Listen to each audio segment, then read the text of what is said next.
Alright, welcome back everyone. Today we've got an incredibly fascinating topic lined up that delves right into the heart of existence as explored in Buddhism. We'll be investigating what I affectionately term the five aggregates and the illusion of self. Now, it may sound a tad philosophical at first, but let me assure you, this knowledge is profoundly practical for our everyday lives. Stick around, because you're in for a treat. Oh wow, the five aggregates? That sounds almost like a superhero team, right? Like the Fae, incredible impermanence or something. But seriously, what are these aggregates all about? Haha, I absolutely love that analogy.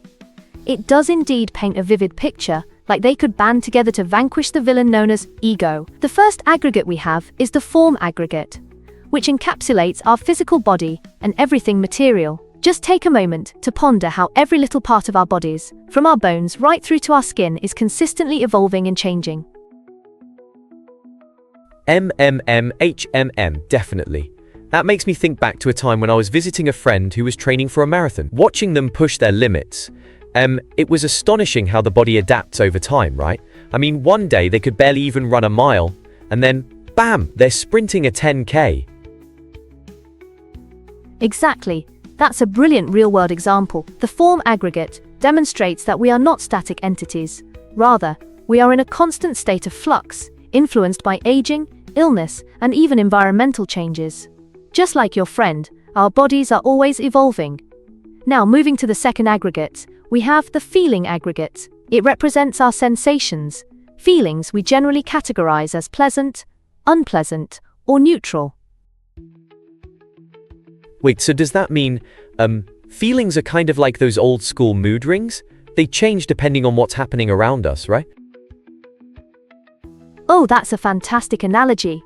Just like mood rings, feelings are ephemeral, fluctuating with our circumstances. One moment, joy embraces us, and the very next, we might slide into sadness, all dictated by our internal and external interactions. Now let's shift our focus towards the perception aggregate, which empowers us to identify and recognize the world around us, like colors, sounds, and tastes.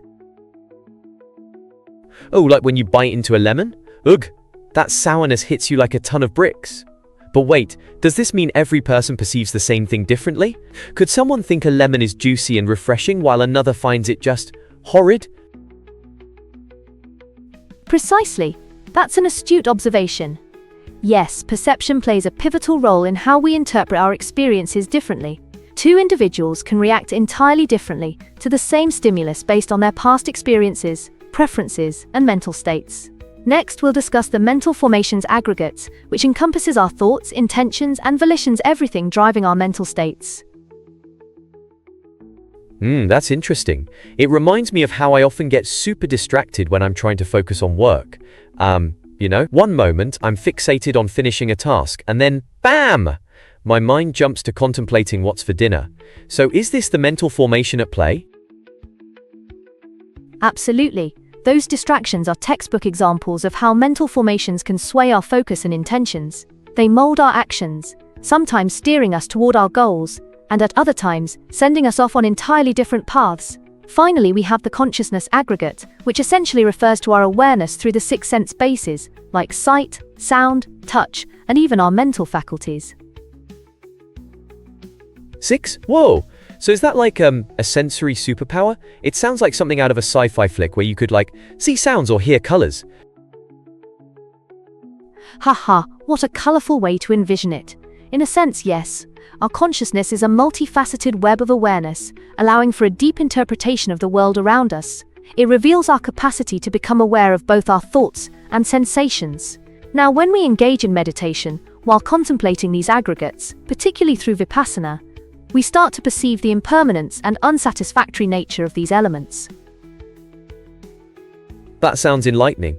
So, would contemplating these aggregates help us detach from things that usually bring us suffering? Spot on. By observing the transient nature of our bodies, feelings, and thoughts, we cultivate a sense of dispassion and release those attachments that weigh us down. It's akin to cleaning out a cluttered attic. The process might be uncomfortable, but ultimately you emerge feeling refreshed and much lighter. I can totally relate to that feeling. It's like getting rid of old, unwanted stuff. Suddenly you create space for something new and exciting. I think I'm starting to get it. Exactly. And the ultimate aim here is to foster wisdom that propels us towards the cessation of suffering, which is fundamental to the Buddha's teachings. Contemplation of the five aggregates can illuminate our path to enlightenment, guiding us in perceiving reality as it truly is. It's genuinely a journey of self-discovery. Wow.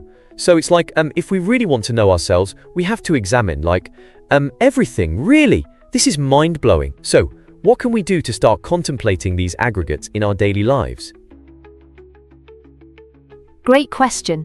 The first step is to cultivate awareness in the present moment, allowing ourselves to observe our thoughts and feelings without judgment. Integrating some mindful practices into your day, like meditation or simply recognizing your emotions as they arise, can be immensely beneficial. I love that. It's sort of like a mental spring cleaning, right? I can't wait to start digging deeper into this.